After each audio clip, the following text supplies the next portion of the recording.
দোসরা জুন ধর্মতলায় অবস্থান বিক্ষোভে মমতা বন্দ্যোপাধ্যায় ভোট পরবর্তী হিংসার অভিযোগে কর্মসূচি তৃণমূলের অবস্থান বিক্ষোভের অনুমতি চেয়ে পুলিশের দ্বারস্থ তৃণমূল কংগ্রেস। ধর্মতলায় কর্মসূচি ঘিরে রাজনৈতিক মহলে জোর চর্চা।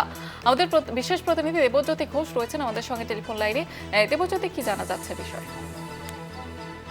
দেখো, দীর্ঘ 26-27 দিন পর পথে নামছেন তৃণমূল নেত্রী মমতা বন্দ্যোপাধ্যায়। আজকে দলের সাধারণ সম্পাদক অভিষেক বন্দ্যোপাধ্যায় ভোট পরবর্তী হিংসায় যে তৃণমূল কর্মীরা আহত হয়েছেন তার মধ্যে সোনারপুর দক্ষিণের বেশ কয়েকজন রয়েছেন এবং বেলেঘাটার, তাদের পাশে অভিষেক বন্দ্যোপাধ্যায় আজ বিকেলে যাচ্ছেন এবং তাদের পাশে দাঁড়াচ্ছেন।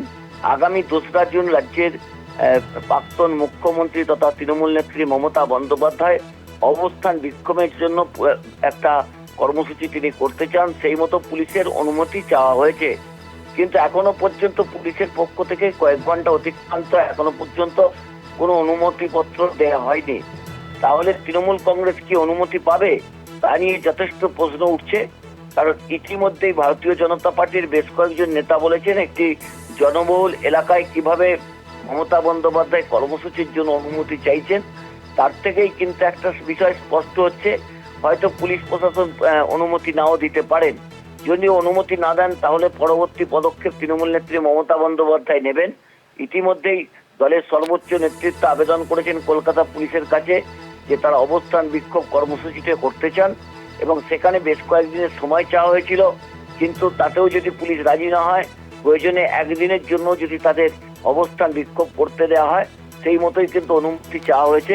তবে অত্যন্ত গুরুত্বপূর্ণ, ভোট পরবর্তী হিংসা যেভাবে চলছে, যেভাবে বাড়ি লুট থেকে শুরু করে তৃণমূল কর্মী সমর্থকরা আহত হচ্ছেন, 10-12 জনের মৃত্যু হয়েছে, বিভিন্ন তৃণমূল কর্মী সমর্থক ঘরছাড়া রয়েছেন, যেখানে শ্রমিক ভট্টাচার্য শান্তির বার্তা দিচ্ছেন কিন্তু অশান্তি যত দিন যাচ্ছে ততই বাড়ছে।